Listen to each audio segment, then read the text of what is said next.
The thunder god gets married. Up in heaven, Thor, the thunder god, was furious. Someone had stolen his magic hammer. Thor's magic hammer was the terror of the gods.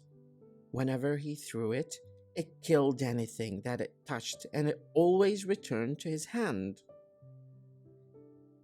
It was perhaps the most deadly weapon that the gods possessed to protect them against their enemies, the giants. Now the raging Thor's roaring sound like the clouds were clashing together. His face was so black with anger that it sent a dark shadow over the whole sky.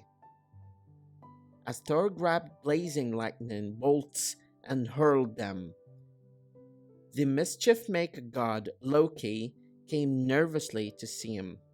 "I have good news, my angry friend," Loki explained. "I have used my cunning to find out it is the giant Thrym who has stolen your hammer. He has agreed to give it back on one condition, that he has the most beautiful of all the goddesses, Freya, as his bride." The thunder god's sulky face brightened a little, and he charged off to find Freya straight away. "Put on your best dress, Freya," Thor boomed, throwing open her wardrobe doors. "You have to marry the giant Thrym so I can get my magic hammer back." Freya's eyes flickered with cold fire. "Excuse me?" Thor said calmly, "Would you care to repeat that?" "You have to marry the giant Thrym so I can get my magic hammer back." The impatient thunder god cried at top speed. Freya stood glaring, her hands on her hips. "Firstly, Thor, as the goddess of beauty, I don't have to do anything." Thor's face reddened. "Secondly," Freya continued, "I wouldn't marry that ugly monster. Thrym, if he were the only creature left in the world." The ashamed thunder god hung his head. "Thirdly," Freya finished, "it's your problem, you sort it out." "Sorry, Freya," Thor rumbled, shuffling about a bit. Then he turned and stormed back to Loki. The two gods sat down glumly and racked their brains to come up with another way to get back the hammer. "How about," Thor started to suggest. Then he shook his head. "No, no good." "What if," Loki began. Then his face fell. No, it would never work.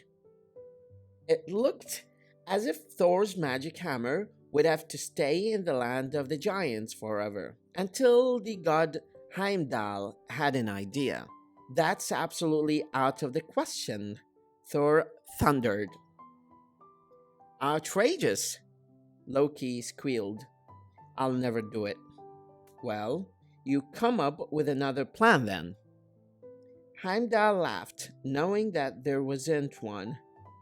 That night, the giant Thrym was delighted to see a chariot with a bride and a bridesmaid in it.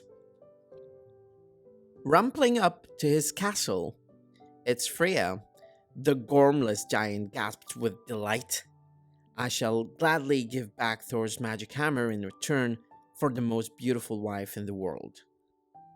The overjoyed giant commanded a magnificent banquet to be prepared and his guests to be sent for at once. But Thrym wouldn't have been so overjoyed if he could have seen what was underneath the veils of his bride and bridesmaid. The angry, highly embarrassed faces of Thor and Loki. As it was, the giant was far too excited to notice how big and clumsy the bride and bridesmaid looked in their frilly dresses. Thrym didn't take in that the women had low, gruff voices and huge, hairy hands. And he hardly thought twice about the way that Freya swigged down 2 whole barrels of beer and ate an entire roast ox. When the guests had eaten and drunk their fill, the beaming Thrym stood up to make a speech. "My wife and I," he began, blushing bright red, "would like to thank you for celebrating the occasion with us. Freya has made me the luckiest being in the whole universe, and now I will keep my word and give back the magic hammer I stole from that ugly thug of a thunder god." There was a roll of drums as one of Thrym's servants brought in the magic hammer on a cushion. Thrym held it high in the air for his marveling guests to admire. Then, with a grand flourish, he presented it to his bride. "The ugly thug of a thunder god thanks you," roared Thor, ripping off his veil and springing to his feet. And before Thrym and his guests could really take in the trick, they were lying dead on the floor, and the wedding feast was unexpectedly over. All the gods were truly relieved to have the magic hammer back in Thor's hands in heaven, where it belonged. But it was a long time before Thor and Loki could laugh with the other gods about how charming they both looked in a dress. مدرب اللغة وليد خالد.